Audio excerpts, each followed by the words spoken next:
মানুষ এবং পাথর দিয়ে আল্লাহ জাহান্নামকে উত্তপ্ত করে রাখবেন। যখন এই কথা পাথর শুনল, পাথর কান্না শুরু করে দিল। এক আর দুই না, কোটি কোটি বছর ধরে পাথর কান্না করে। আপনার পাহাড়ের ভিতর থেকে বড় বড় ঝর্ণা দেখেন, আসলে এগুলি তো ঝর্ণা না, এগুলি হচ্ছে পাথরের কান্না। তারা কান্না করে আর বলে, ইয়া রাব্বি, আমাদেরকে জাহান্নামের ইন্ধন বানায়েন না আল্লাহ, জাহান্নামের লাকড়ি বানায়েন না আল্লাহ, জাহান্নামের জ্বালানি বানায়েন না আল্লাহ। ওই পাথরের কান্না বে বে বে বে পানি আসে। আল্লাহর ভয়ে একটা পাথর কাঁদে, কিন্তু মানুষ কাঁদে না। কি কথা কন নাকি? ঠিক আছে না? আল্লাহর ভয়ে পাথর কাঁদে, কিন্তু মানুষ কাঁদে না। আল্লাহর ভয়ে পাথর কাঁদে, কিন্তু মানুষ কাঁদে না। আল্লাহর ভয়ে পাথর কাঁদে, কিন্তু মানুষ কাঁদে না। হযরত নবী ইউনূস আলাইহিস সালাম মাছের পেটে যেই মাছে তারে খাইলো, সেই মাছের আর একটা মাছে খাইলো। সেই মাছ পেটের ভিতরে নিয়ে ওই মাছটা মহাসমুদ্রের তলদেশ দিয়ে ঘুরে ঘুরে বেড়ায়। 40 দিন পর্যন্ত হযরত ইউনূস আলাইহিস সালাম মাছের পেটে। আচ্ছা, আপনারা বলেন 40 দিন পর্যন্ত হযরত ইউনূসকে অক্সিজেন মাছের পেটে সাপ্লাই করলো কে? সেই জন্য কি অক্সিজেন সিলিন্ডারের দরকার হয়েছে? না না না। সুলাইমান আলাইহিস সালামকে আল্লাহ এমন একটা পাওয়ার দিয়েছিলেন, শুনলে আপনারা হাসবেন। সুলাইমান আলাইহিস সালাম একজন সক্ষম পুরুষ ছিল। এক রাতে 100 স্ত্রীর সাথে তিনি সময় দিতে পারতেন। আসতে হয়ে গেল না? সুবহানাল্লাহ। একদিন তিনি নিয়ত করছে, আল্লাহ আজকে আমি 70 জন স্ত্রীর সাথে আজকে রাত্রি আমি সময় দেব। আল্লাহ 70 জন স্ত্রী থেকে সন্তান আসবে, তারা জিহাদ করবে, তারা ঘোড়ার সওর হবে, তারা আল্লাহর পথে যুদ্ধ করবে। কিন্তু ইনশাআল্লাহ কয় নাই। শুধু ইনশাআল্লাহ না করার কারণে সুলাইমান আলাইহিস সালাম, সহিহ বুখারীর ভিতর হাদিস আসছে, সুলাইমান আলাইহিস সালাম ওই দিন 70 জন স্ত্রীকে সময় দিলেন, কিন্তু আল্লাহ একটা সন্তানও দিলেন না। একটা সন্তান এক স্ত্রীর গর্ভে আইছে তো অপূর্ণ, এটা ল্যাংড়া কানা বোবা হয়েছে, শুধু ইনশাআল্লাহ না বলার কারণে। একসাথে বলবেন আল্লাহু আকবার। আপনি এখন যদি চিন্তা করেন যে হুজুর এক রাতে সুলাইমান আলাইহিস সালাম 70 জন স্ত্রীর সাথে কেমনে সময় দিলেন? রাতের সময় কয়টা? কয় ঘন্টা? তো 12 ঘন্টায় 70 জন স্ত্রীর সাথে কি করে সময় দেয় একজন মানুষ? বলেন আপনি। এটার বৈজ্ঞানিক কোনো ব্যাখ্যা আছে? এখন বিজ্ঞান দিয়ে যদি ব্যাখ্যা করতে চান তাহলে কি হবে? হবে না। বিজ্ঞান দিয়ে ব্যাখ্যা করলে হবে না। এই ব্যাখ্যা করতে হবে নবীর মুজিজা, আল্লাহর কুদরত দিয়া। কথা কোন ঠিক কিনা? উনি নবী ছিলেন, নবীদেরকে আল্লাহ 40 জন পুরুষের শক্তি দিতেন। একসাথে বলবেন আল্লাহু আকবার। 40 জন পুরুষের শক্তি ওনাদের শরীরে থাকতো। এটা নবুয়তের পাওয়ার আল্লাহ তাদেরকে দিয়েছেন। মুসা আলাইহিস সালাম এক ঘুষি দিয়ে আজরাইলের চোখ বের করে ফেলেছে। একসাথে বলবেন না? জোরে বলেন, জোরে। জীবনে পারবেন কোনোদিন আজরাইলের সাথে ঘুষাঘুষি করতে? তো মুসা আলাইহিস সালাম এক ঘুষি দিতে, ঘুষি দিছে তো চোখ বেরিয়ে গেছে। চোখটা ধরিলে আল্লাহর কাছে যায়, আল্লাহ কার কাছে পাঠাইছে? তো খুব জ্বালালি। কেন, কি হয়েছে? দেহ চোখ বের করে নিয়েছে। আমার মুসা কি কয়? হাতে মরতে চায় না। তা আল্লাহ কয় জিবরাইল, আজরাইল তুমি আবার যাও। আবার যে মুসা আলাইহিস সালামকে বলবো যে আপনার হাত গরুর পিঠের উপরে রাখেন, হাতের নিচে যত পশম পড়বে তত বছর হায়াত আল্লাহ আপনাকে দিবে। আজরাইল আলাইহিস সালাম ফিরে আসছে, তুমি আবার আইছো? কহা আইছি, আল্লাহ পাঠাইছে। কি লেগে? আল্লাহ পাঠাইছে আপনি গরুর উপরে হাত দেন, হাত দেওয়ার পরে আপনার হাতের নিচে যত পশম পড়বে, যত পশম পড়বে তত বছর আল্লাহ হায়াত দিবে। বলে তারপর মৃত্যু নিতেই হবে। মুসা আলাইহিস সালাম কয় তাহলে আর দরকার নেই, তাহলে আর দরকার নিয়ে যাও। আগে কিন্তু ঘুষাঘুষি করে নিচ্ছে। এখন আপনি যদি কন যে আজরাইল রে মুসা আলাইহিস সালাম কেমনে ঘুষি দিল, এটা কি হয়? এই কথা বললে চলবে না, কারণ তারা নবী। ওলিদেরকে আল্লাহ এরকম কিছু কারামত দিছে। একসাথে বলেন আল্লাহু আকবার। ওলিদেরকে কে কারামত দিছে? মোল্লা আলী কারি মক্কি মোল্লা আলী কারি মাক্কি 450 বছর আগে আন-নুজহাতুল খাতিরের মধ্যে লেখছেন, হুজুর গাউসে পাক রহিমাহুল্লাহ মুরাকাবায় বসে লৌহে মাহফুজের পৃষ্ঠা দেখতে পারতেন। আসতে হয়ে গেল না, জোরে বলেন। হুজুর গাউসে পাক যদি মুরাকাবায় বসে পৃষ্ঠা দেখতে পারে, তাহলে আমার রসুল মদিনায় বসে আজকের মাহফিল দেখে না? আমরা যখন বলি তখন আমরা হয়ে যাই বেদাতি। কথা ঠিক আছে না ভাই? আমরা কি হয়ে যাই? বেদাতি। তা আমরা হুজুর গাউসে পাকরে ভালোবাসবো না? ভালোবাসবো কি সালমান শাহরে, শাহরুখ খান রে, মেসি রে, নেইমার রে? যারা মেসি রে নেইমার রে ভালোবাসেন তারা মেসি নেইমারের সাথে হাসন নাসন হবে, বুঝে তারপরে কবরে যায়। আর আমাদের হাসন নাসন হুজুর গাউসে পাকের সাথেই হবে। হ্যাঁ, একসাথে বলেন আল্লাহু আকবার। আর হাত উঁচু করে বলেন আল্লাহু আকবার।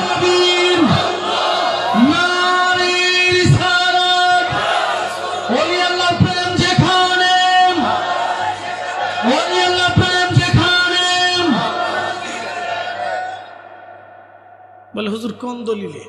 আল্লাহ রসুল বলেন আল মারউ মা মান আহাব্বা, তুমি যাকে মহাব্বত করবে হাসরের ময়দানে তার সাথে তোমার হাসন নাসন হয়ে যাবে। প্রিয় উপস্থিতি, নূরপুরবাসী মনোযোগ দিবেন। সূত্র বড় সহজ, আমি সহজভাবে আপনাদেরকে সূত্র বুঝাই দিয়ে গেলাম।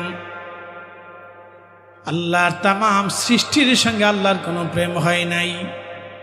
মাছের সাথে আল্লাহর প্রেম হলো না, তারা আল্লাহ জিকির করে। আলাম তারা আন্নাল্লাহা ইয়াসজুদু লাহু মান ফিস সামাওয়াতি ওয়া মান ফিল আরদ। রব্বুল আলামিন বললেন, হুজুর আপনি কি লক্ষ্য করেন নাই সৃষ্টির মধ্যে এমন কোন জীবন নাই, সৃষ্টির মধ্যে এমন কিছু নাই যে আমি আল্লাহকে সেজদা না দেয়। আন্নাল্লাহা ইয়াসজুদু লাহু মান ফিস সামাওয়াতি ওয়া মান ফিল আরদ। तमाम সৃষ্টির মধ্যে যা কিছু আছে ভূমণ্ডল নবমণ্ডলে আমি আল্লাহকে সেজদা দেয়।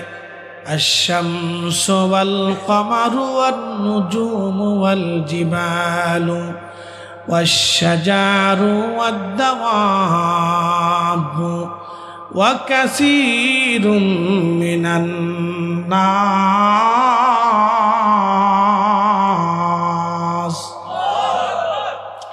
রব্বুল আলামিন বললেন, ও আমার বন্ধু আপনি বলে দেন, সূর্য আমি আল্লাহকে সেজদা দেয়, চাঁদ আমি আল্লাহকে সেজদা দেয়, নক্ষত্র আমি আল্লাহকে সেজদা দেয়, পাহাড় আমি আল্লাহকে সেজদা দেয়, গাছ তরু লতাপাতা আমি আল্লাহকে সেজদা দেয়। এরপরে আল্লাহ বলেন ওয়াদ-দাওয়াব, তামাম সৃষ্টির মধ্যে যত প্রাণীকুল আছে সব আমি আল্লাহকে সেজদা দেয়। ওয়া কাসীরুম মিনান নাস, এবং কিছু মানুষ আমি আল্লাহকে সেজদা দেয়। আমি রবকে তারা সেজদা দেয়। ও নবী, কিছু মানুষ আমি আল্লাহকে সেজদা দেয়। এত সৃষ্টি আল্লাহ সেজদা দিল, কিন্তু কারোর সাথে আল্লাহর প্রেম হলো না, আল্লাহর ভালোবাসা হলো না। আল্লাহর ভালোবাসা হয়ে গেল মানব জাতির সাথে, কারণ এই মানব জাতির ভিতরে আমার আল্লাহ আখিরি নবী দুনিয়াতে পাঠিয়েছেন, যার কারণে মানব জাতির সাথে আল্লাহর প্রেম হয়ে গেল। এই মানবের সাথে আল্লাহর মহাব্বত হয়ে গেল, এই মানব জাতির সাথে আল্লাহর ভালোবাসা হলো। আল্লাহ রাব্বুল আলামিন মানুষদেরকে কেন ভালোবাসেন? গাছের কিন্তু আল্লাহ নেগেটিভ পজিটিভ দেন নাই, আল্লাহ মাছের নেগেটিভ পজিটিভ দেন নাই, আল্লাহ গরু ছাগলের নেগেটিভ পজিটিভ দেন নাই, আল্লাহ কোনো জাতিকে নেগেটিভ পজিটিভ দেন নাই, আল্লাহ ফেরেশতাদেরকে নেগেটিভ পজিটিভ দেন নাই। আল্লাহ শুধু পজিটিভ দিয়ে রাখছেন, নেগেটিভ আল্লাহ দেন নাই। কিন্তু মানুষকে আল্লাহ কাম দিয়েছেন, ক্রোধ দিয়েছেন, লোভ দিয়েছেন, মোহ, কামনা, বাসনা, রিয়া, আশা, আকাঙ্ক্ষা, যাতনা, দুঃখ, বেদনা, মায়া, ক্ষুধা, যন্ত্রণা, এবং এরপরে একটা শয়তান মানুষের পিছনে লেগে আছে। এই শয়তান মানুষের পিছনে লেগে সবসময় ধোঁকা দিচ্ছে, সবসময় ধোঁকা দিচ্ছে, সব সময়ের জন্য মানুষের পিছনে শয়তান ধোঁকা দিচ্ছে, ধোঁকা দেয়, ধোঁকা দেয়। এই ধোঁকা খাওয়ার পরেও, এত কাম ক্রোধ লোভ মোহ থাকার পরেও, নেগেটিভ থাকার পরেও মানুষ যখন আল্লাহর কথাগুলি মেনে মেনে চলে, যখনই সে আজান পড়ার পরে নামাজে দাঁড়ায়, যখন সে মাহফিলের মধ্যে বসে যায়, তখনই আমার রবের সাথে মানুষের প্রেম শুরু হয়। একসাথে বলি না আল্লাহু আকবার। মনোযোগ দেন। ফেরেশতারা একদিন আল্লাহকে ডাক দে, বলে ইয়া রব, আপনি মানুষকে এত মর্যাদা কেন দিচ্ছেন? তো আল্লাহ বললেন, কেন দিলাম তোমরা কি বুঝতে চাও? বলে হ্যাঁ বুঝতে চাই। তা আল্লাহ বললেন, তাদেরকে নেগেটিভ দিছি, কাম দিছি, মোহ দিছি, কামনা বাসনা রিয়া আশা আকাঙ্ক্ষা যাতনা দুঃখ ক্ষুধা যন্ত্রণা দুনিয়াদারি এসব আমি আল্লাহ তাদেরকে দিছি। সব কিছুকে তারা লাথি মেরে তারা আমি আল্লাহর ইবাদত করে। যখন ইবাদত করে তখন তারা আমার কাছে শ্রেষ্ঠ হয়ে যায়। ফেরেশতারা কয়, আল্লাহ তাহলে ওইগুলো আমাদেরকে দিয়ে দাও, আমরাও তো এরকম ইবাদত করবো। তো ফেরেশতাদেরকে আল্লাহ বলেন, হ্যাঁ ফেরেশতারা, তাহলে তোমাদের ভিতর থেকে এমন ফেরেশতা নিয়োজিত করো যাকে দুনিয়াতে পাঠাবো, তারা মানুষের গুণাবলী দিব, দেওয়ার পরে দেখি তারা মানুষের মতো আমি আল্লাহর ইবাদত করে কিনা। তো মনোযোগ দেন। এই কথা বলার পরে ফেরেশতারা বলল, আল্লাহ দুই ফেরেশতারে পাঠাবো, তার নাম হারুত আর মারুত। এই কোরআনে হারুত মারুতের নাম আসছে, হারুত ওয়া মারুত সূরা বাকারাতে। তো ফেরেশতারা আল্লাহকে বলেন, আল্লাহ এই দুই ফেরেশতা পাঠাবো, হারুত আর মারুত। আল্লাহ বলেন, ঠিক আছে পাঠাও। দুই ফেরেশতা আসবে, আল্লাহ তাদেরকে মানবীয় সব গুণাবলী দিবে। এখন প্রশ্ন, ফেরেশতারা কিসের তৈরি? না জোরে বলেন, জোরে জোরে জোরে। ফেরেশতারা কিসের তৈরি? নূরের। তো নূরের তৈরি ফেরেশতারা আল্লাহ মানবের গুণাবলী সব দিয়ে দিছে। আল্লাহ পারেনি? তা আমাদের নবী কিসের? মানবলী গুণাবলী দিয়ে দিছে। আর আপনি যতই চিল্লা ফাল্লা করেন, চিল্লাই তো আর মার্কেট পাওয়া যেত না। কথা ঠিক আছে না নি ভাই? যতই চিল্লাই কি তা করবে? চিল্লাই কি করবে? ফেরেশতা নূরের তৈরি, আল্লাহ তারে মানবলী গুণাবলী দিল। আমাদের রাসূল নূর, আল্লাহ তাকে মানবীয় গুণাবলী দিয়ে মানবের ভিতরে দুনিয়াতে পাঠিয়েছে। কথা ঠিক আছে না ভাই? তিনি মানুষ ছিলেন। কি ছিলেন? মানুষ। মানবীয় গুণাবলী দিয়ে আল্লাহ তাকে দুনিয়াতে পাঠিয়েছে। তো ফেরেশতারা দুনিয়াতে আসার পরে আসছে, আল্লাহ গুণাবলী দিছে। এখন তার ফেরেশতার খুসুসিয়াত নাই, এখন মানবীয় খুসুসিয়াত হয়েছে। তো ওই এলাকায় এক সুন্দরী বেডি ছিল, তার নাম ছিল জোহরা। জোহরা নামক এই সুন্দরী মহিলা দেখা এই ফেরেশতার দুই ফেরেশতা হারুত আর মারুত পাগল হয়ে গেছে। কাহারে সুন্দর রে, কত সুন্দর। ওই যে মানবী গোলাবলী দিছে, কাম দিছে, ক্রোধ দিছে, লোভ দিছে, মোহ দিছে, কামনা দিছে, বাসনা দিছে। তখন তারা সুন্দরী নারীর দিকে আকৃষ্ট হয়ে গেল, বললো এর সাথে জেনা করতে। প্রস্তাব দিল, জোহরা তোমার সাথে জেনা করবো। জোহরা বললো, জেনা করতে বলো, তাহলে বলো আল্লাহ বলে কিছু নাই। ফেরেশতারা কয়, না আমরা আল্লাহর সাথে কুফরি করবো না। বলে যদি না করো তাহলে আমার সাথে তোমরা জেনা করতে পারবে না। জোহরা ছিল কাফের, বললো যে না, তুমি আমাদেরকে সুযোগ দাও। দেখেন, তখন জোহরা বলল, এ ফেরেশতারা, হারুত আর মারুত, তাহলে এক কাজ করো, তোমরা একটা বালক আছে তাকে হত্যা করো এবং মদ পান করো। তখন হারুত আর মারুত দুইজনে মদ পান করলো, বাচ্চাটাকে হত্যা করলো।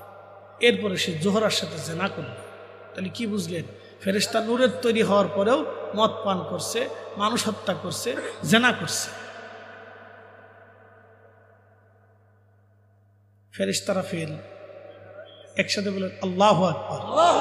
না জোরে বলেন, হয় না আরো জোরে। ফেরেশতারা কার পরীক্ষায় ফেল? আল্লাহর। জোরে বলেন, কার পরীক্ষায়? আপনি সবকিছু সাইডে দিয়ে মাহফিলে বসছেন না? এখানে কি জোর করে আনছি? চলে গেলে জোর করে বসায় রাখবো? তা বসে রয়েছেন কে? জোরে বলেন, আঙ্গুল উঁচা করে বলেন, কার জন্য? আল্লাহর জন্য বসে আছেন। এটাই আল্লাহর প্রেম। কথা কন না কেন? আপনি ফাঁস, আপনি কি? আপনি কি? আপনি কি? হাজারো ভেজালের ভিড়ে আপনি যখন আপনার দিলকে রসুলের দিকে রুজু রাখেন, তখন আপনি পাস। কি কথা কন না কেন? হাজারো ভেজালের ভিড়ে যখন আপনার দিলকে আল্লাহ রসুলের দিকে রুজু রাখেন, তখন আপনি পাস। Pass pass. وَلَنَبْلُوَنَّكُمْ بِشَيْءٍ مِّنَ الْخَوْفِ وَالْجُوعِ وَنَقْصٍ مِّنَ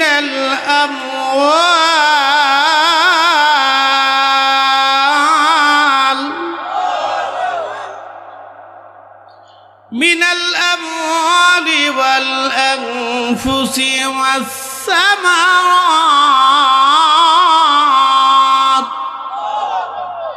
وَبَشِّرِ الصَّابِرِينَ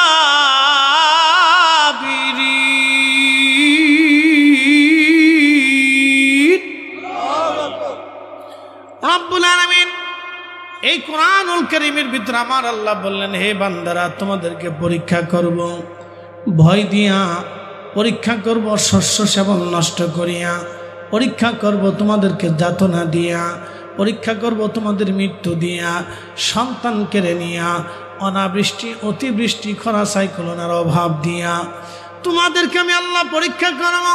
হুজুর আপনি বলে দেন ওয়াবাশশিরিস সাবিরিন, তাদের জন্যই সুসংবাদ এই সময় যারা সবর করে।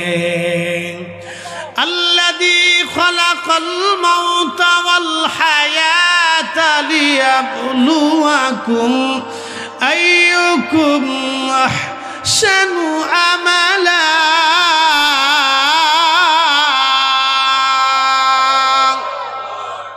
রব্বুল আলামিন বললেন, আমি তোমাদের মৃত্যু সৃষ্টি করলাম, তোমাদের জীবন সৃষ্টি করলাম। এই জিন্দিগি আল্লাহর সৃষ্টি, এই মরণ আল্লাহর সৃষ্টি। সৃষ্টি কেন করলাম? তোমাদেরকে পরীক্ষা করব। পরীক্ষা পরীক্ষা পরীক্ষা পরীক্ষা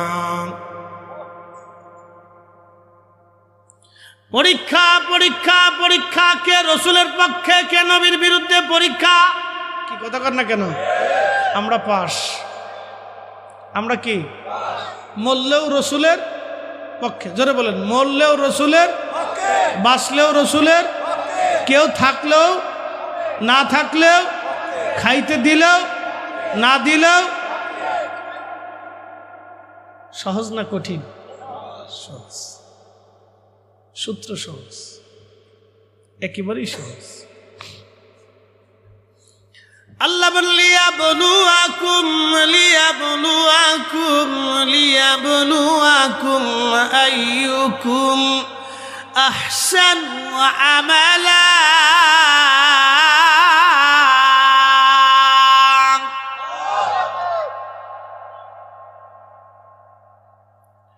রব্বুল আলামিন বললেন, পরীক্ষা করব তোমাদেরকে হে বান্দারা, কে উত্তম আমল করো, সুন্দর আমল করো, সেটা দেখার জন্যে। এখন উত্তম আমল, সুন্দর আমল যদি আপনাকে পেতে হয়, আল্লাহর রসুলের তরিকায় উত্তম আমল, সুন্দর আমল হবে। কথা বলেন ঠিক কিনা? নবীর সুন্নতের চাইতে উত্তম আমল আর কিছু নাই। রসুলের সুন্নতের আমলের চাইতে উত্তম আমল আর কিছু নাই। আল্লাহু আকবার। এই উত্তম আমল, নবীর তরিকায় যারা আমল করবে তারা উত্তম আমল, উত্তম আমল, উত্তম আমল। বন্ধু খুব মনোযোগ দিবেন। বলছিলাম সারা পৃথিবীতে ভ্রান্ত বিশ্বাস, ভ্রান্ত মতবাদ। এই কোটি কোটি ভ্রান্ত মতবাদের ভিতরে আল্লাহ আমাদেরকে মুসলমান বানাইলেন। শুধু মুসলমান বানান নাই, আল্লাহ আখিরি নবীর উম্মত আল্লাহ আমরারে বানাইলেন।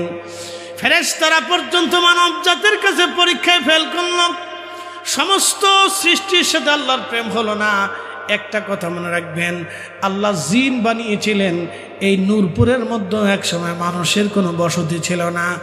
এই অঞ্চলে আগে রহিমানগরে, কসুয়া, এই যে বরুড়া আশেপাশে, কুমিল্লা থেকে শুরু করে সারা পৃথিবীতে জিনদের বসবাস ছিল। জিনদের বাড়ি ছিল, রাস্তা ছিল, ঘাট ছিল, চলাচল ছিল, দোকান ছিল, ব্যবসা ছিল, লেনদেন ছিল, রাজত্ব ছিল, রাজা ছিল, বাচ্চা ছিল, জিনদের সব ছিল। মানব জাতির কোনো অস্তিত্ব পৃথিবীতে ছিল না। ছিল নাই? ছিল না, শুধু জিন ছিল। জিনদেরকে আল্লাহ ধ্বংস করে দিলেন। কারণ কি? তারা আল্লাহর সাথে নাফরমানি করল। খুদার সাথে নাফরমানি করার জন্য আল্লাহ জিন জাতি ধ্বংস করে দিলেন। সমস্ত জিন ধ্বংস করে দিলেন আমার আল্লাহ। আল্লাহ মানব জাতি দুনিয়াতে পাঠাইলেন। আদম শফিউল্লাহকে দিয়ে আল্লাহ মানব জাতির সূচনা শুরু হইল। জিনদের মধ্যে খাজা বাবা আজমিরি নাই, জিনদের মধ্যে হুজুর গাউসে পাক নাই, জিনদের ভিতরে মহিউদ্দিন আব্দুল কাদের জিলানি নাই, জিনদের মধ্যে দাতা বংশবক্স নাই, জিনদের মধ্যে কুতুবুদ্দিন কাকি নাই, জিনদের মধ্যে নিজামুদ্দিন আউলিয়া নাই, জিনদের মধ্যে ইমাম শাফি নাই, জিনদের মধ্যে ইমাম মালিক নাই, জিনদের মধ্যে ইমাম আজম নাই, জিনদের মধ্যে আবু বকর ওমর উসমান আলী তালহা জুবাইর নাই, জিনদের মধ্যে বড় বড় বুজুর্গ জিনদের মধ্যে নাই। সমস্ত আল্লাহওয়ালা নবী প্রেমিক সব মানুষের ভিতরে মানুষ মানুষ। আল্লাহ বানাইলেন কত জাতি,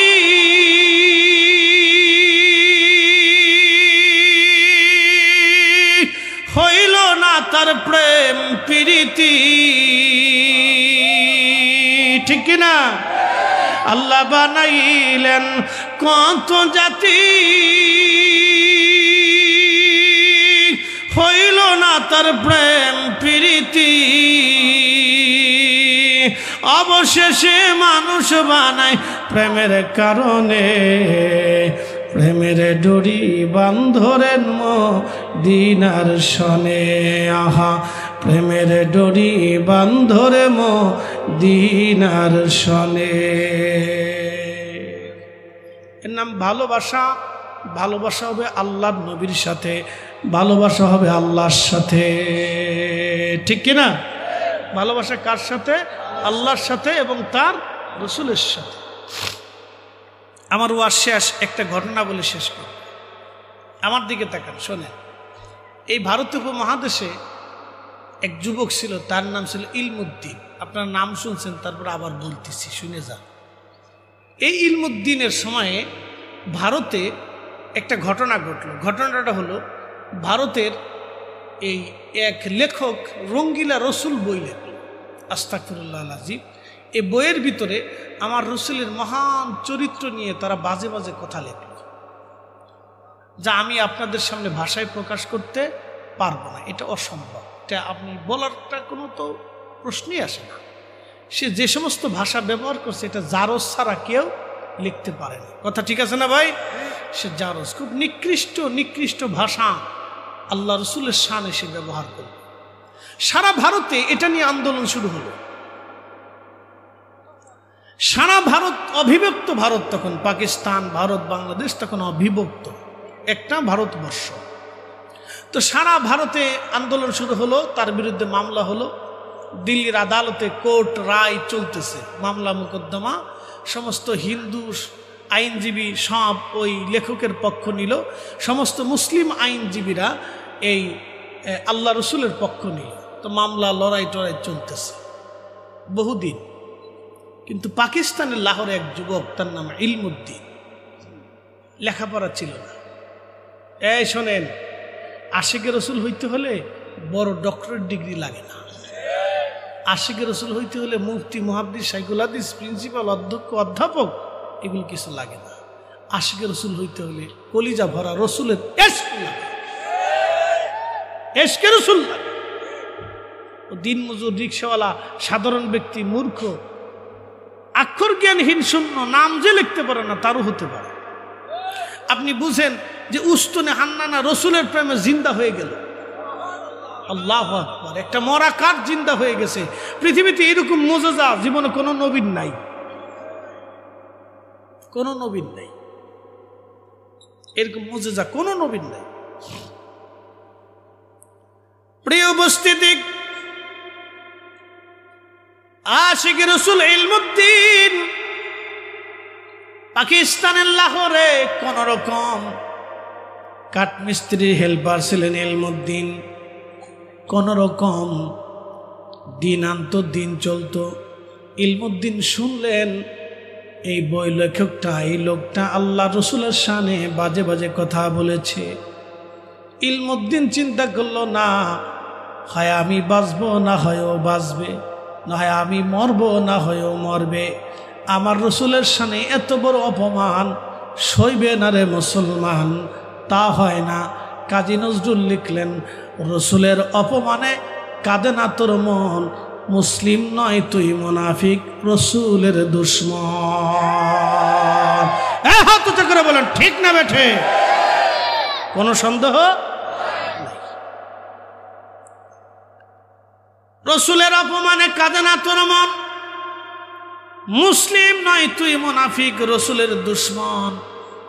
ইলমুদ্দিন রহিমাহুল্লাহ আশিকে রসুল, তিনি ছোট্ট একটা ছুরি কিনলেন, দুধারালো বিশিষ্ট। চিন্তা করলেন হয় ও মরবে না হয় আমি মরব। ইলমুদ্দিন সুদূর পাকিস্তানের লাহোর থেকে দিল্লি আসলেন। সেই দিন চারটেখানি কথা না, সুদূর লাহোর থেকে এসে দিল্লি আসলেন। দিল্লির আদালত প্রাঙ্গণে ঢুকলেন। ঢোকার পরে ইলমুদ্দিন জিজ্ঞেস করলেন, রঙ্গিলা রসুলের লেখক কে? আপনি একটু আমাকে চিনে দেন। একজন লোককে বলার পরে তিনি দেখাইলেন, ওইখানে ওই ফর্সা করে লোকটা বসে আছে হযরত ইলমুদ্দিন রহিমাহুল্লাহ আশিকে রসুল। তিনি ওই লোকের কাছে গেলেন। কাছে যাওয়ার পরে আস্তে করে তার পাশে দাঁড়িয়ে গেলেন। চিন্তা করলেন এই সুবর্ণ সুযোগ আর হাতছাড়া করা যাবে না। আস্তে করে ভিতর থেকে দুধারালো বিশিষ্ট ছুরিখানা বের করে তার পেটের মধ্যে বসিয়ে দিয়ে একটা টান মেরে পোড়া পেটটা ফেলে দিয়ে তার সমস্ত নারী ভুঁড়িগুলি একবারে বের করে ওই আদালত প্রাঙ্গণে জাহান্নামের কুকুর ছটফট করতে করতে জাহান্নামে চলে গেল। একবার জোরে বলা যাবে কি আল্লাহু আকবার? বুঝেন তো? ইলমুদ্দিনকে পুলিশ ধরে ফেলল। তো ইলমুদ্দিন পালায়নি, আমি আসছি, হয় আমি মরবো না হয় ও মরবো। বাঁচলে গাজী, মরলে শহীদ, শাহাদতের তামান্না নিয়ে আসছে। আচ্ছা, এখানে কি ইলমুদ্দিনের স্বার্থে আসছে না রসুলের জন্য? একসাথে বলে আরো জোরে জোরে জোরে জোরে, রসুলের প্রেমে না? আমরা মিলাদুন্নবীর মাহফিল কার জন্য? নিজেদের স্বার্থে করি না রসুলের জন্য? রসুলের জন্য। কোনো সন্দেহ আছে?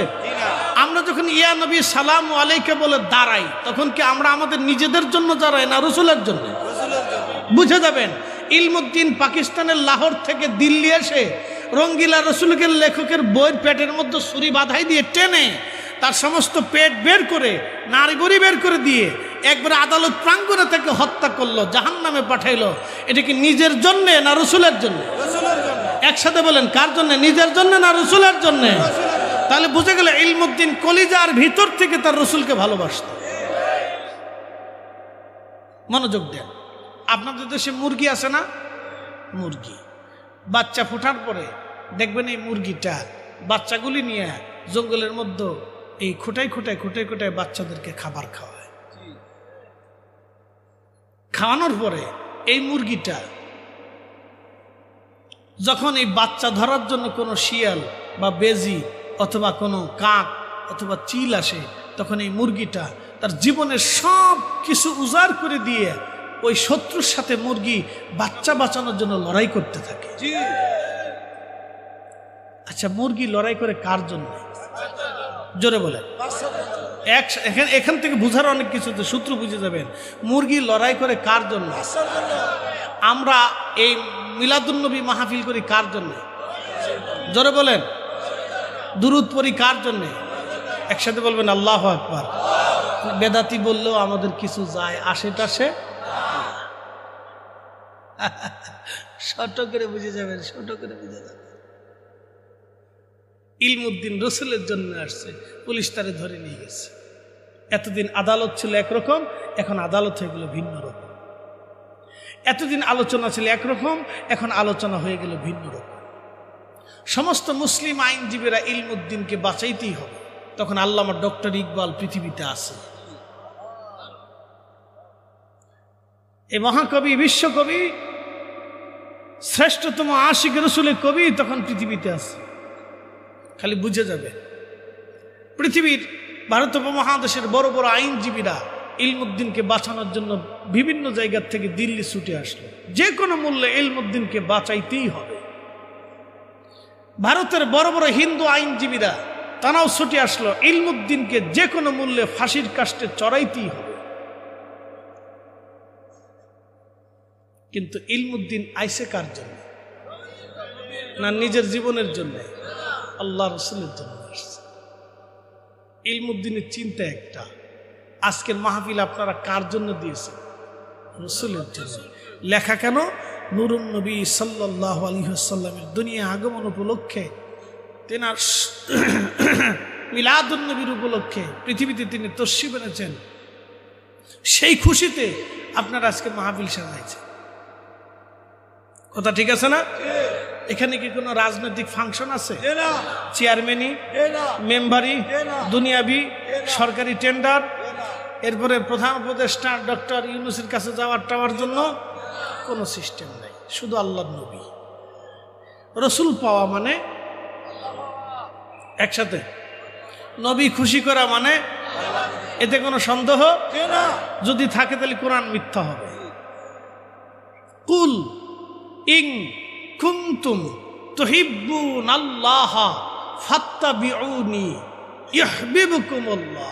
নবী গো, আপনি বলেন চূড়ান্তভাবে কেউ যদি আমাকে ভালোবাসতে চায়, নবী আমার, হাবিব আমার, আপনি উম্মতকে বলুন তারা যেন চূড়ান্তভাবে আপনি রসুলকে মেনে নেয়।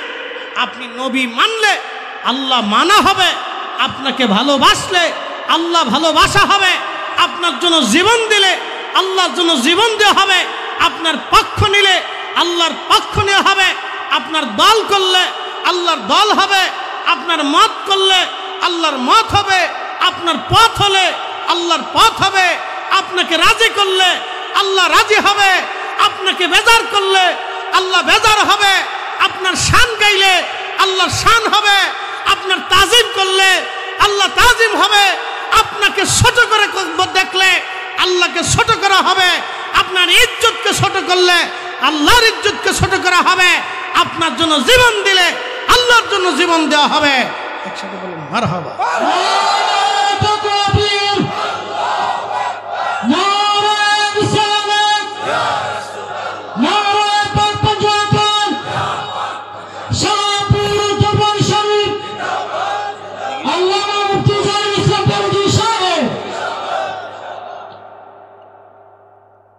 ইলমুদ্দিন,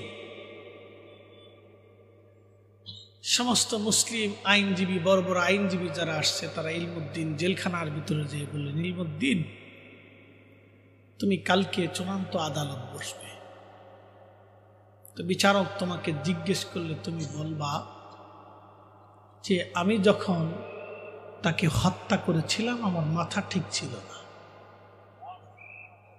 না না, আল্লাহ আকবার পরে কয়েন, বুঝছিল।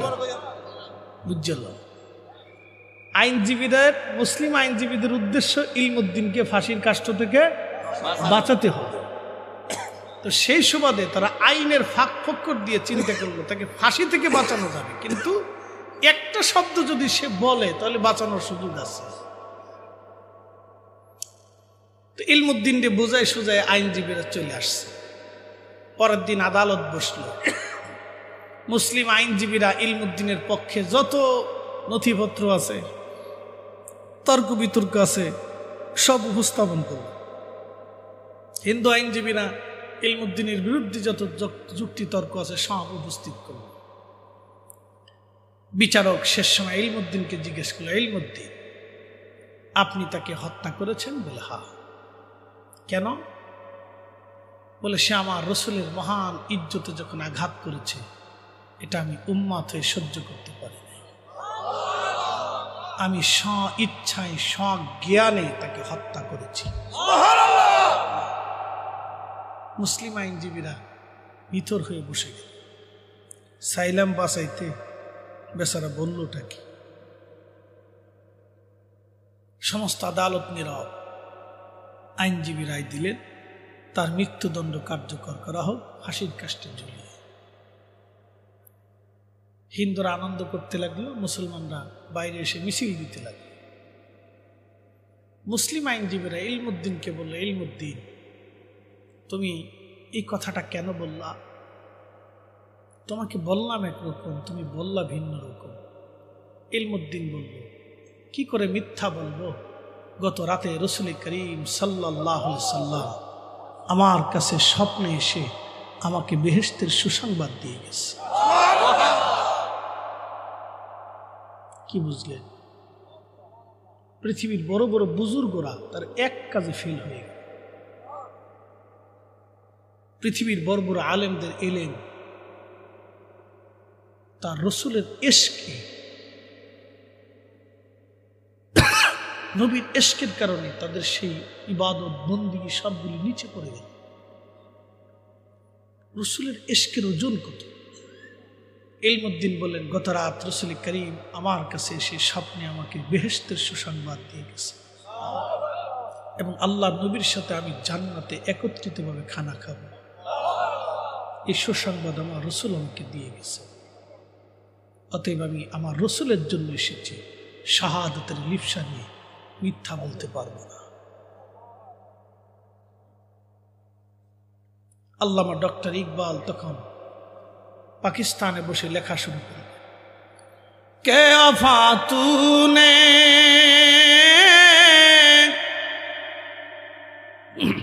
কে আফা তুনে मोहम्मद से तू हम तेरे हैं, ये जांच ही किया लौह कलम तेरे हैं। তুমি যদি রসুল করিমের ওফাদার গোলাম হতে পারো, তোমার জীবনের সবটুকু যদি নবীর কদমে বিলীন করতে পারো, तमाम सृष्टि लौह कलम अल्लाह तुम्हार दिके झुकाई देवे। मगज कोरान रूहे ईमान जान दीन हस्ते हुब्बे रहमतुल लिल आलमीन। मगज कोरान रूहे ईमान जान दीन हस्ते हुब्बे रहमतुल लिल आलमीन। আল্লামা ইকবাল ঠিক তখনই লিখলেন, কোরআনের মগজ বলো, ঈমানের রূহ বলো, ধর্মের প্রাণ বলো, সবকিছুর মূল হলো আমার রসুলের ভালোবাসা। নবীর ভালোবাসা যেখানে কোরআন আছে সেখানে, নবীর ভালোবাসা যেখানে ঈমান আছে সেখানে, নবীর ভালোবাসা যেখানে দ্বীন আছে সেখানে, নবীর মোহাব্বত যেখানে নাই, কোরআন দ্বীন ঈমান সেখানে কিছুই নাই। একবার জোরে বলা যাবে কি মারহাবা। বাংলার কবি কাজী নজরুল তখন লিখলেন, আল্লাহকে যে পাইতে চায় হযরতকে ভালোবেসে আরশ কুরসি লৌহ কলম না চাহিতে পেয়েছে সে। একবার জোরে বলা যাবে কি ইয়া রাসূলুল্লাহ। এক কাজে, জোরে বলেন কয় কাজে? একসাথে বলেন কয় কাজে? ইলমুদ্দিন সব থেকে শ্রেষ্ঠ হয়ে গেল। পৃথিবীর সব বুজুর্গ থেকে সে শ্রেষ্ঠ হয়ে গেল। কয় কাজে? কার জন্য? জোরে বলেন কার জন্য? রসুলের জন্য। আপনি বুঝেন রসুল করিম স্বপ্নে এসে বেহেশতের সুসংবাদ দেওয়া চারটিখানি কথা কল্পনা করতে পারবে? যেই কাজের জন্য সারা জিন্দেগি বুজুর্গদের তাহাজ্জুদ গুজার করতে করতে ইবাদত করতে করতে জীবন পার হয়ে গেছে, সেই কাজে ইলমুদ্দিন শুধু এক কারণে, ইশকে রাসূলের জন্য। হযরত আল্লামা ইকবাল বলেন, আহা, একজন বর্ণহীন শিক্ষাহীন নামটাও পর্যন্ত যে লিখতে পারে না, ইশকে রাসূলি আজকে পৃথিবীর সব বুজুর্গদেরকে ছাড়িয়ে দিয়ে দুনিয়া থেকে রাসূলের বেহেশতের সুসংবাদ নিয়ে চলে গেল। হাসতে হাসতে ইলমুদ্দিন ফাঁসির কাষ্টে ঝুলিয়ে নিলেন। তখনও বলতেছিলেন, রসুল আমাকে স্বপ্নে বেহেশতের সুসংবাদ দিয়েছে, আমি কিছু সময় পরেই আমার রসুলের সাথে জান্নাতের একসাথে খানা খাবো। আল্লাহু আকবার। একসাথে বলেন ইয়া রাসূলুল্লাহ। ৭৩ বিভাগ মুসলিমদের ভিতরে। কয়টা ভাগ? হিন্দুদের ভিতরে ভাগ আছে। ওদের যে এক ভাগে তা না। যদি আপনি মহারাষ্ট্রে যায় জিজ্ঞেস করেন, হিন্দু তোমার বড় ভগবানকে, তখন এক নাম বলবে। যদি আপনি দিল্লিতে এসে বলেন হিন্দু তোমার বড় ভগবানকে, সে আর একটা দেবতার নাম বলবে।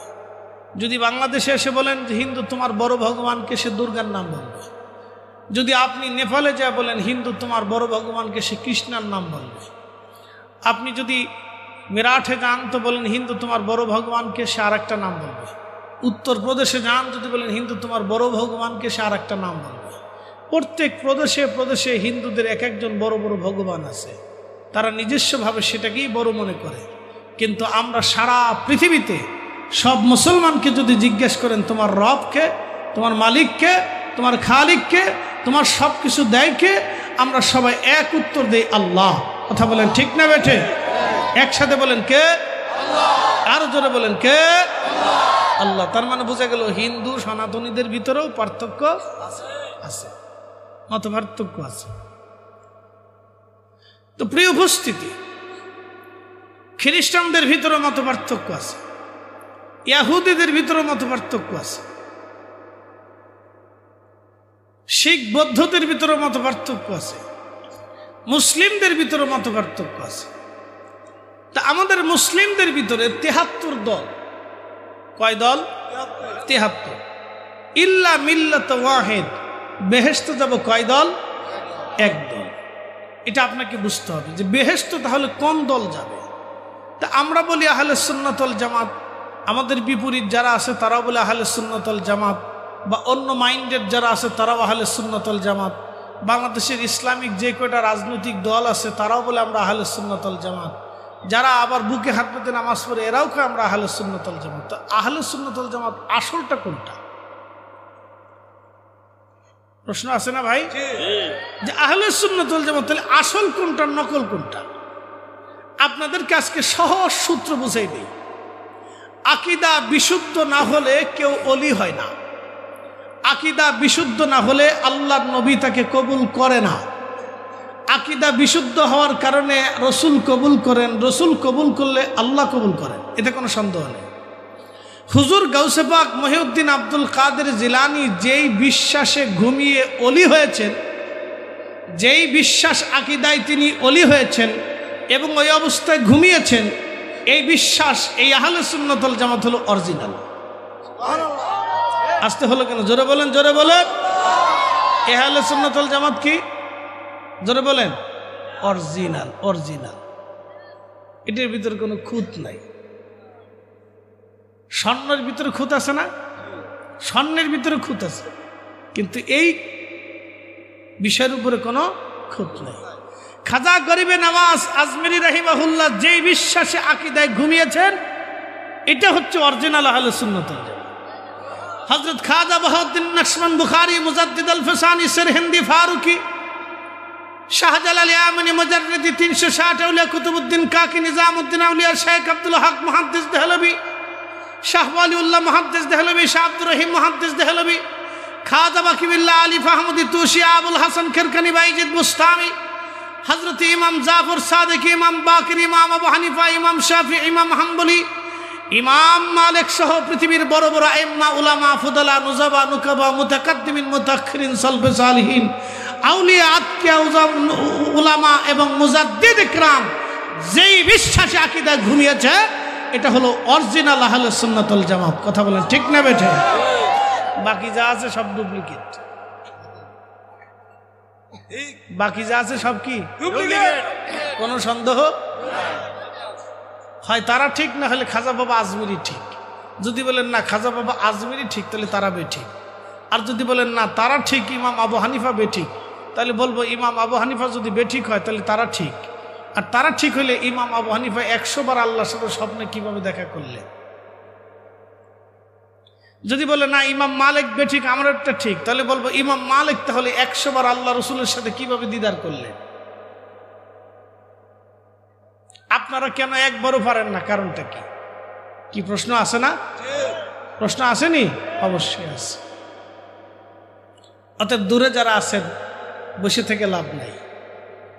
যত তাল বেটাল করেন দুনিয়াতে কাজ হবে না, কিন্তু কবরে যাইতেই হবে, হাসরের ময়দানে দাঁড়াইতেই হবে, আল্লাহ রসুলের কদম মুবারকে হাসরে আপনাকে যেতেই হবে।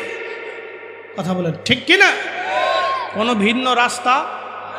হাউজে কাউসারের পানি ছাড়া জান্নাতে যাওয়ার সুযোগ আছে? হাসরের ময়দানে আর পানি পাবেন? পদ্মা, মেঘনা, যমুনা, ব্রহ্মপুত্র, নীল নদ, ফোরাত নদী, আরব সাগর, মহাভারত সাগর, কোনো সাগর খুঁজে পাবেন? কোনো টিউবওয়েল, জমজম, কূপ খুঁজে পাবেন? কিচ্ছু পাবেন না। একটাই কুয়া, একটাই কূপ, একটাই নহর, সেটা হাউজে কাউসার।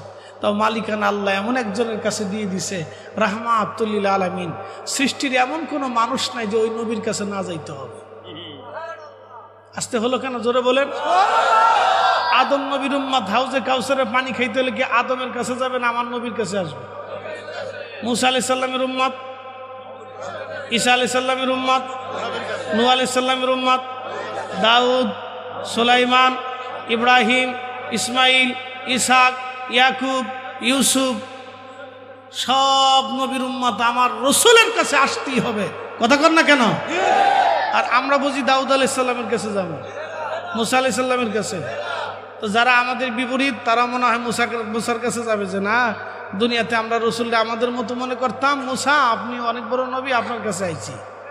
ওদিন এমন উষ্ঠা মারবে যে উষ্ঠার কোনো কুল কিনারা খুঁজে পাবে না। কি কথা কর না, ঠিক কিনা?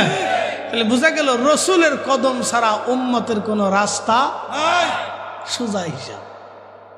এই হিসাবটাকে যারা সহজ করে বুঝতে চায় না, মনে রাখেন হাসর কায়েম হবে।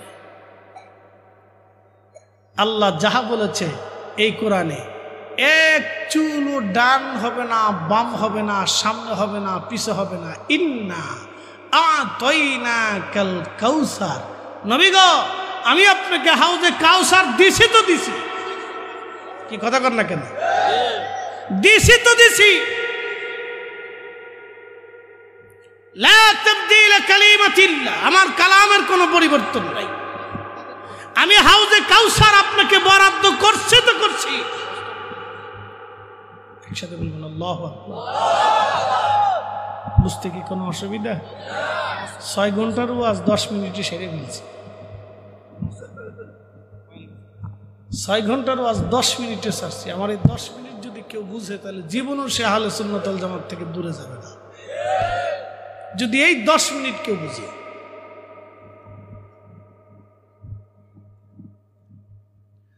প্রিয় উপস্থিতি,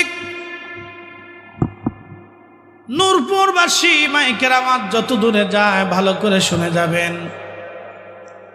আহা, জীবন আমাদের দুনিয়া আল্লাহ আমাদেরকে দিলেন, পৃথিবী সুন্দর করে আল্লাহ সাজাইলেন। পৃথিবীতে এমন কোনো মাখলুক নাই যেটা আল্লাহ নিয়ন্ত্রণ না করেন। বর্তমান পৃথিবীতে 4 লক্ষ প্রজাতির জীব এবং জীবন আছে, একটা দুইটা না। 4 লক্ষ প্রজাতির জীব এবং জীবন আছে। 4 লক্ষ প্রজাতির জীব এবং জীবন সুষ্ঠু মতো সুন্দর মতো পরিচালনা যিনি করেন, একবারে পুঙ্খানুপুঙ্খরূপে যিনি নিয়ন্ত্রণ করেন। একটা সাপের বাচ্চা কয়টা হবে, একটা মুরগির বাচ্চা কতগুলি হবে, ডিম কতগুলি দিবে, ওই মুরগিটার ওজন কত হবে, তার স্বাস্থ্য কেমন হবে, রক্ত কেমন হবে, কতদিন বেঁচে থাকবে, সব কিছু যিনি লিখে রাখলেন, নিয়ন্ত্রণ করেন। এক বাক্যে বলেন তিনি কে? কখনো তোমাকে যদি ভুলি, হেদায়েতের আলো জেলে নিয় কাছে তুলি, ঠাই দিও প্রিয়তম অগমহিয়ান, তুমি রহমান, তুমি মেহেরবান। অন্ধ গাহে না শুধু তোমারি গুণগান, বুঝে বুঝে না তবু শান, তুমি রহমান, তুমি মেহেরবান। আমরা মায়ের রেহেমের মধ্যে ছিলাম। এই মায়ের রেহেমের ভিতরে আমার স্বাস্থ্য কতটুকুন হবে, পানি কতটুকুন লাগবে, নিঃশ্বাস এবং শ্বাস, আমার বডি স্ট্রাকচার কেমন হবে, সৌন্দর্য কেমন হবে, পৃথিবীর কোনো গাইনি ডাক্তার এটা করেন নাই। এটা যিনি সুন্দর করেন, যার ইচ্ছায় হলো, একসাথে বলেন তিনি কে? ফি আই সূরাতিম মা শাআ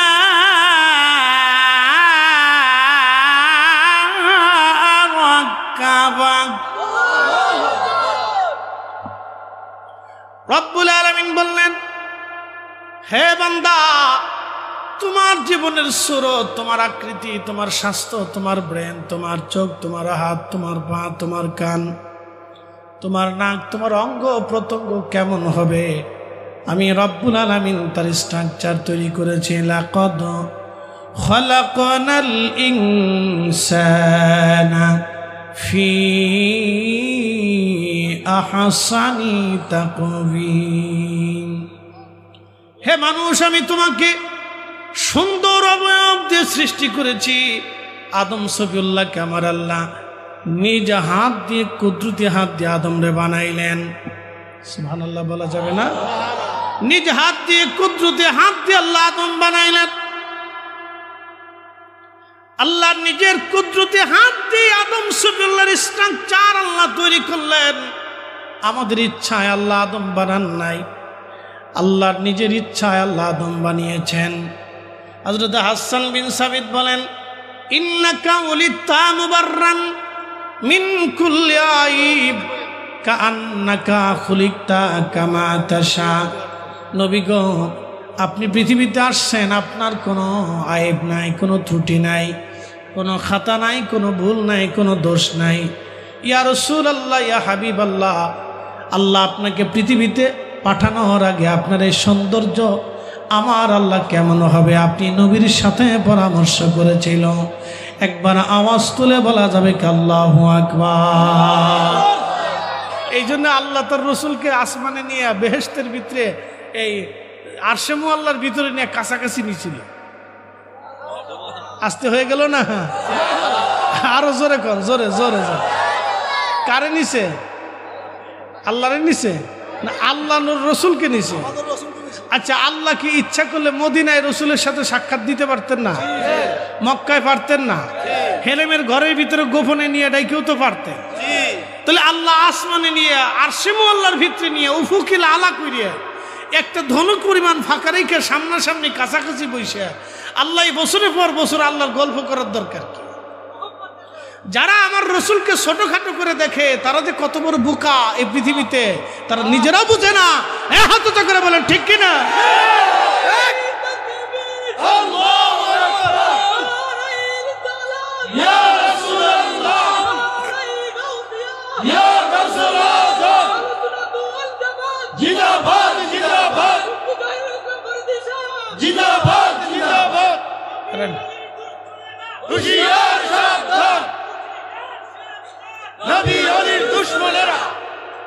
মাশাআল্লাহ, বসেন। এরা আসলে বুঝে না। এরা আল্লাহ তার রসুলকে আসমানে নিবেন। আমি আল্লাহ রসুলের কাছে পরে যাই, আগে বুঝাই আমরা এই স্ট্রাকচার কে বানাইছে? আল্লাহ। কেন বানাইলো? আল্লাহ আমাদের সাথে প্রেম হবে। সবার সাথে আল্লাহর প্রেম হয় না। হয়?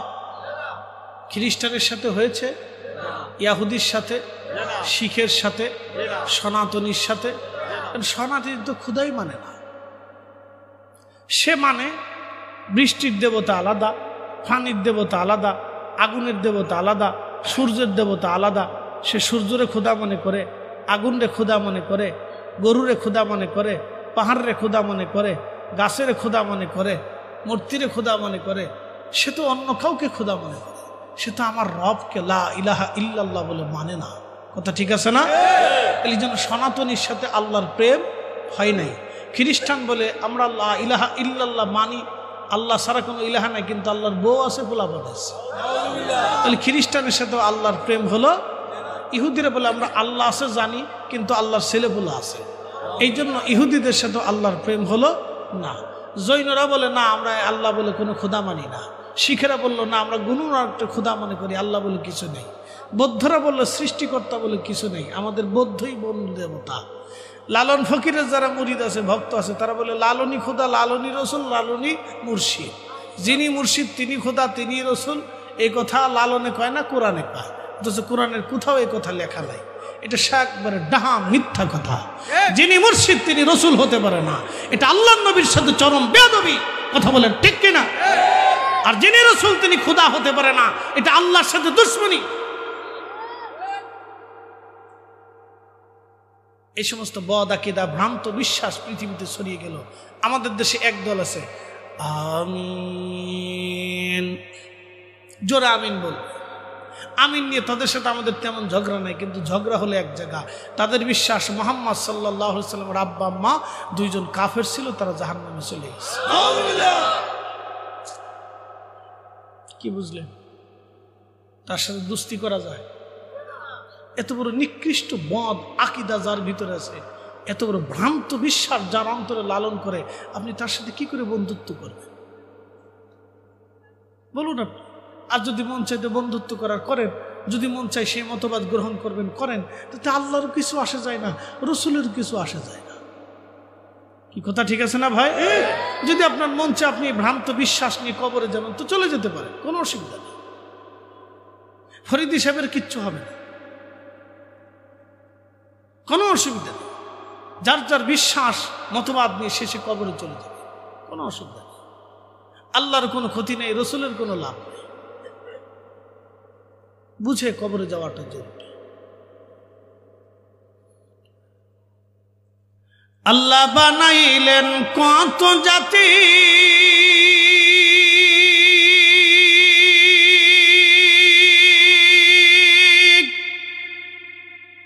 হইল না তোর প্রেম প্রীতি, ঠিক কিনা? অবশেষে মানুষ বানায় প্রেমের কারণে, প্রেমের ডোরি বান্ধরে মদিনার শনে, হায়রে প্রেমের ডোরি বান্ধরে মদিনার শনে। মানুষ বানাইছে আল্লাহ প্রেমের কারণে, আহা মানুষ বানাইছে আল্লাহ প্রেমের কারণে, প্রেমের ডোরি বান্ধরে মদিনার শনে।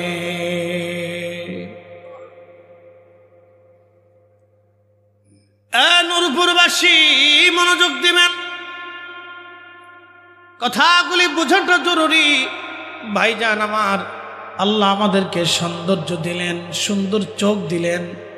বলেন পৃথিবীর সমস্ত জ্ঞান বিজ্ঞান আর মেধা তন্ত্র মন্ত্র এক জায়গা করেও যদি চেষ্টা করে, আল্লাহর দেওয়া একটা চোখের মতো চোখ কি বানাইতে পারবে? ভারতে দেখবেন কিছু মানুষ তন্ত্র মন্ত্র সাধন করে। হ্যাঁ, কামরূপ খামখানা কি ঘোড়ার ডিমে আছে, তারপরে আগো আছে উত্তরপ্রদেশ, দক্ষিণ প্রদেশে, মহারাষ্ট্রের নাগা সাধু। নাগা সাধু অর্থ হচ্ছে তারা উলঙ্গ থাকে সারা বছরই, সারা জীবনই উলঙ্গ, কাপড় চোপড় পরে না। তারা এইভাবে তারা সাধনা করে, তন্ত্রমন্ত্র সাধনা করে। আচ্ছা আপনারা বলেন তো, খুব মনোযোগ দিয়ে কথাগুলি বুঝবেন। তাদের সমস্ত তন্ত্রমন্ত্র এক জায়গায় করলে কি আল্লাহর দেওয়া একটা জিহ্বার মতো জিহ্বা বানাইতে পারবে? জিহ্বা বাদ দেন, আল্লাহর দেওয়া একটা চুলের মতো চুল বানাইতে পারবে? শেষ। আমেরিকা আগুন লাগাইলো, কে লাগাইছে? আমরা লাগাইছি? আমেরিকানরা লাগাইছে? তো লাগাই দিল কে? না না, আসতে বলেন না, ডরায় কয়েন না। কে লাগাইছে? কে? নিভাইতে দেয় না কে? তার চেষ্টা কি ত্রুটি করতেছে? তাদের দেশের সমস্ত শক্তি, অর্থাৎ পৃথিবীর একটা সুপ্রিম পাওয়ার, তার দেশের সমস্ত শক্তি দিয়ে চেষ্টা করেও আগুন নিয়ন্ত্রণ আনতে পারতেছে। তারপরে এক সাইডে বরফ পড়তেছে আর এক সাইডে আগুন জ্বলতেছে। একসাথে বলবেন আল্লাহু আকবার। তারা যেই পর্যন্ত গাজাতে এই 1 বছরে 2 বছরে যে পরিমাণ বোমা ফেলছে, ফিলিস্তিনের মুসলমান তাদের দেশ জ্বালাইতে একটা পয়সাও খরচা করতে হয় না।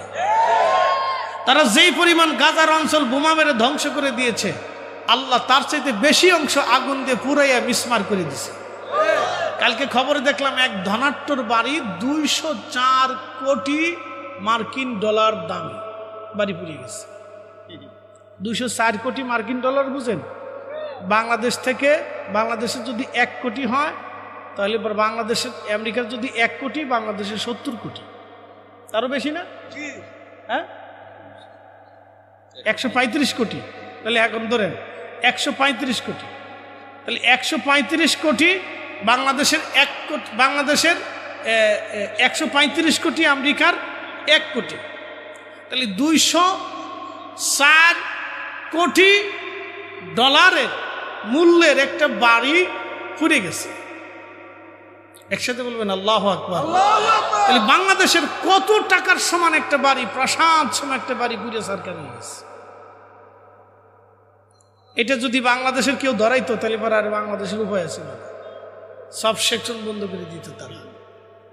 আল্লাহ নিজে ধরায় পুরাই দিছে।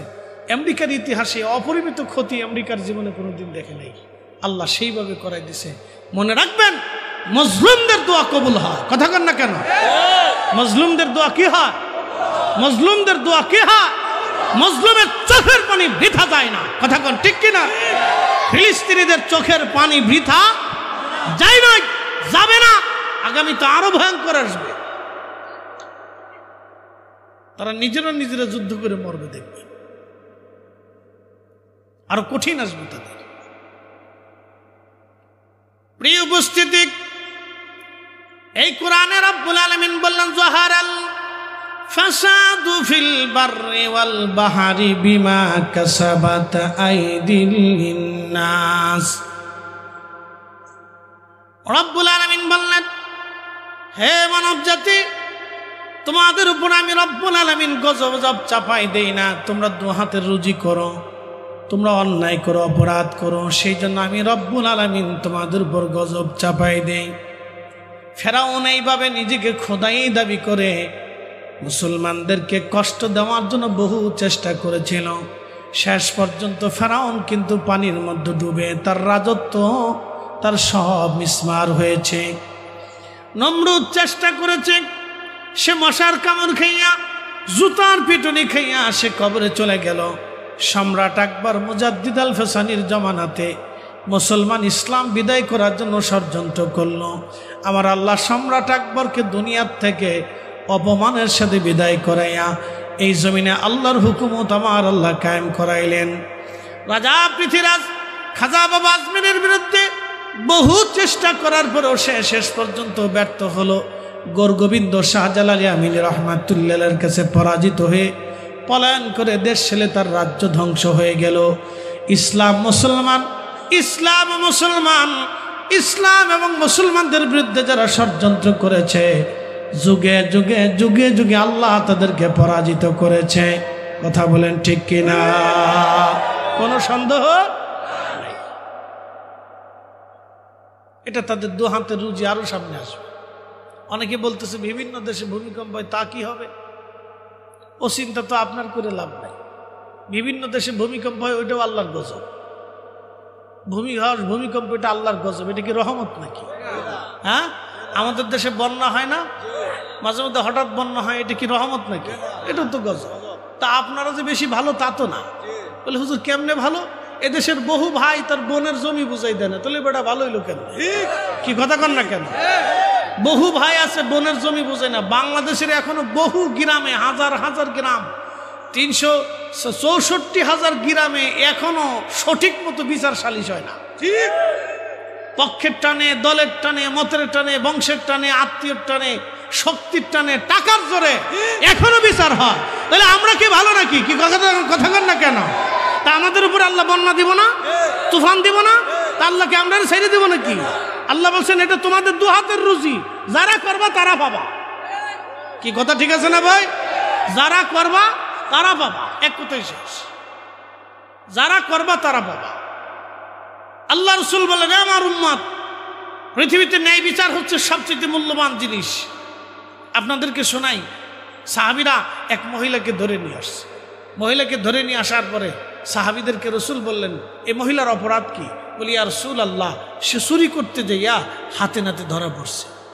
আল্লাহর নবী বললেন, হাতে নাতে যেহেতু ধরা পড়ছে, সে চোর, তাহলে তার হাত কেটে দাও আল্লাহর বিধানে। অন্যান্য সাহাবীরা এসে বললেন, ইয়া রাসূলুল্লাহ, সে সম্ভ্রান্ত পরিবারের নারী, তার হাত কাটা কি মওকুফ করা যায় না? আল্লাহ রাসূল জালালি হয়ে বলেন, এই সাহাবীরা, পূর্ব জামানার উম্মতগুলি ধ্বংস হয়ে গেছে। আল্লাহ তাদের উপর পাথর নিক্ষেপ করেছে, আগুন নিক্ষেপ করেছে, ভূমিধস হয়েছে, ভূমিকম্প হয়েছে, আল্লাহ মাটির ভিতর তাদেরকে গেড়ে দিয়েছে, দুর্ভিক্ষ দিয়েছে, সাইক্লোন, টর্নেডো, ঝড় তুফান দিয়ে তাদের ধ্বংস করে দিয়েছে। শুধু তারা পৃথিবীতে অন্যায় করার কারণে, ন্যায়কে ধ্বংস করার কারণে। আমার উম্মতেরা, আমার ফাতেমা যদি চুরি করত, আমি রাসূল নিজে হাতে তার হাত কেটে দিতাম।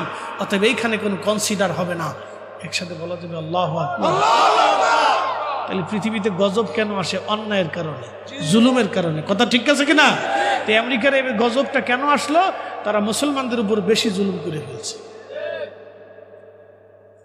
বেশি জুলুম করছে ফিলিস্তিনিদের সাথে, একবার অপরিমিত জুলুম, যে জুলুমের কোনো সীমানা নির্ধারণ করা যায় না। আপনি তো সাধারণ দেখতেছেন, আমি তো মনে ভাবতাম যে আমেরিকার অর্ধেক যদি পুড়ে যেত, যদি আর অর্ধেক পুড়ে যেত, তাহলে তারা যে জুলুম করছে ফিলিস্তিনিদের সাথে, তাও এর শোধ হয় না। আপনি জানেন, ফিলিস্তিনির একটা মায়ের সন্তান আপনি তার কোল থেকে কেড়ে নিয়েছেন, আর এই সন্তান ফেরত দিতে পারবেন? বাড়ি পুড়ে গেছে, বাড়ি বানাইতে পারবে, কিন্তু যে সন্তানগুলি তারা কেড়ে নিয়ে গেল, এই সন্তানগুলি তারা ফেরত দিতে পারবে? আমি তো মনে করি পুরো আমেরিকা পুড়ে গেলেও এর হক আদায় হয় না। কি কথা কন না কেন? ওরা মার্কিন পুড়ে গেলেও হক আদায় হয়। ওরা দেশও যদি আল্লাহ জ্বালিয়ে দিত, তাও তো হক আদায় হয় না।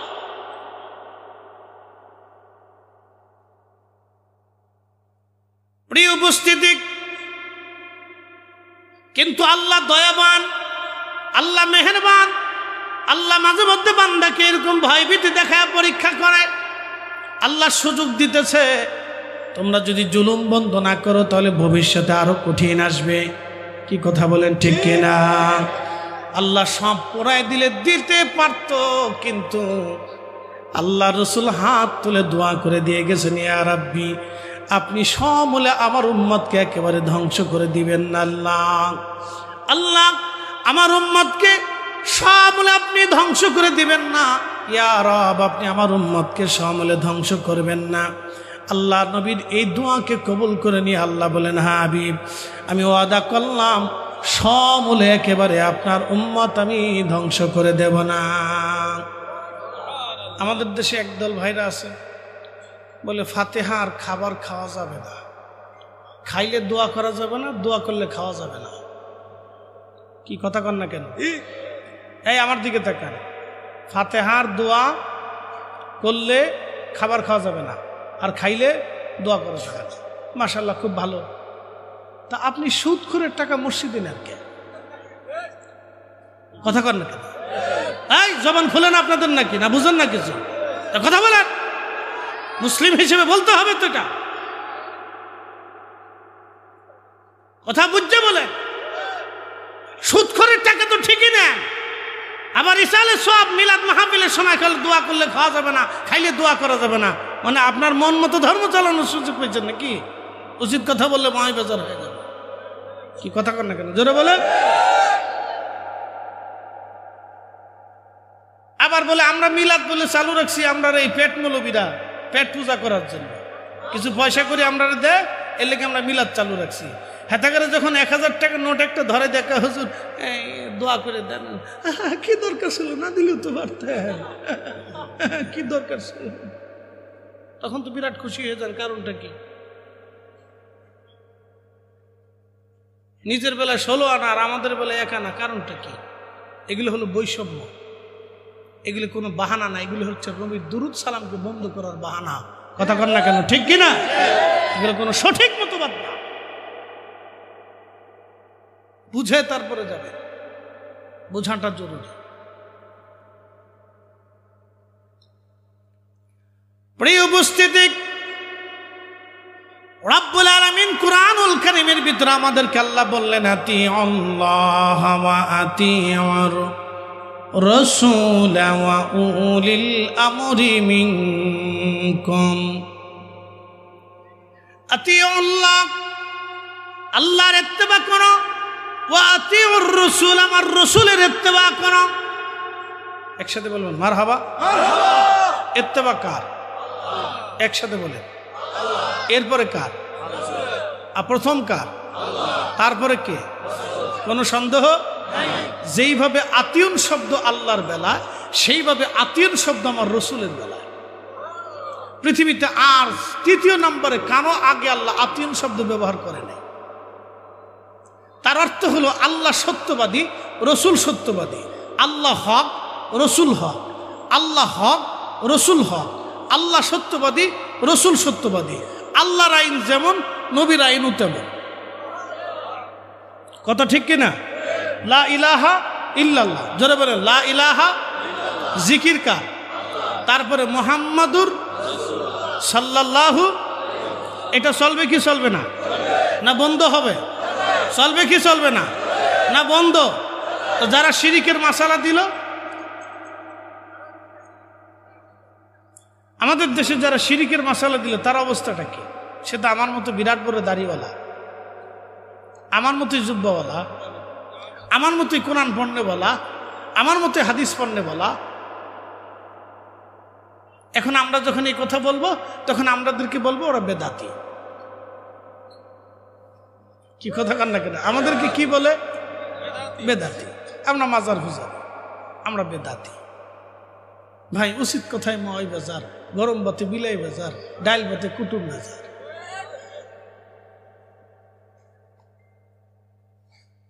প্রিয় উপস্থিতি, খুব মনোযোগ দিবেন।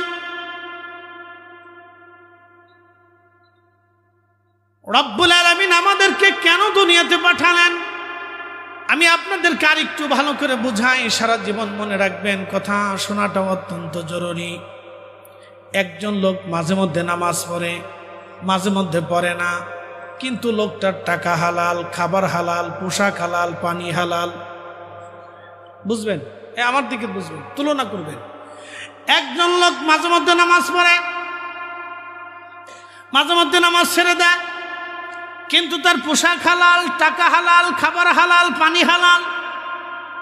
আর আরেকজন লোক 5 ওয়াক্ত নামাজ পড়ে, প্রত্যেক মাহে রমজানে কাবাতে যায় ইতিকাফ করে, প্রত্যেক বছর হজ উমরা আদায় করে পালন করে, কিন্তু তার টাকা হারাম, খাবার হারাম, পানিও হারাম, পোশাক হারাম। দামি কে বলেন? যিনি হারাম দামি না হালাল দামি? হারাম দামি না হালাল দামি? কারণ হারাম করার কারণে সে যতবার সেজদা দিছে একবারও কবুল হয় নাই, আর উনি হালাল করার কারণে একবার সেজদা দিছে, একবারই কবুল হয়েছে। তাহলে এখন সুদ বন্ধ করার দরকার না মিলাদ বন্ধ করার দরকার? সুদ বন্ধ করার দরকার না কোরআন খতম বন্ধ করার দরকার? সুদ বন্ধ করার দরকার না আপনার এই ইসালে সওয়াব বন্ধ করার দরকার? সুদ বন্ধ করার দরকার না ফাতিহা বন্ধ করার দরকার? সুদ বন্ধ করার দরকার না দোয়া বন্ধ করার দরকার? যেটা বন্ধ করার দরকার না সেটা বন্ধ করার জন্য উঠে পড়ে লাগছে, আর যেটা বন্ধ করার দরকার সেটার ব্যাপারে আমাদের কোনো মাথা ব্যথাই নেই। আমাদের কারোই মাথা ব্যথা নেই। কি করবেন বলেন? ওই একজনের কবিতা লেখছিল, সময় এখন বর্ষাকাল, হরিণ চাটে বাঘের গাল, সাপে দাবড়ায় ব্যাঙের গাল, কি ব্যাঙে দাবড়ায় সাপের দলের, সব উল্টে সিস্টেম হয়ে গেছে। প্রিয় উপস্থিতি, মনোযোগ দিবেন। হাজিরিন, বুঝে যাওয়াটা জরুরি। রব্বুল আলামিন পৃথিবীতে আমাদেরকে পাঠাইলেন কেন? সৌন্দর্য আল্লাহ দিলেন কেন? কিসের জন্য এত সৌন্দর্য দিলেন? আয়া রব্বুল আলামিন আমাদেরকে পৃথিবীতে পাঠাইলেন, তার উদ্দেশ্য একটা, ওমা খালাকাতুল জিন্না ওয়াল ইনসা ইল্লা লিয়াবুদুন। আমি মানুষ এবং জিন দুইটা জাতিকে সৃষ্টি করেছি আমার ইবাদত করার জন্যে। একবার জোরে বলা যাবে কি মারহাবা?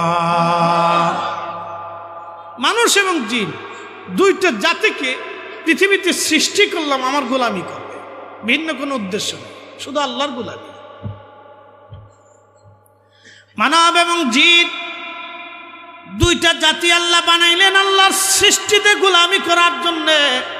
আমাদের কাজ হচ্ছে পৃথিবীতে আল্লাহর গোলামি করে যাওয়া, আল্লাহর হুকুমগুলি নিজেদের জীবনে মেনে যাওয়া, এটাই আমাদের কাজ।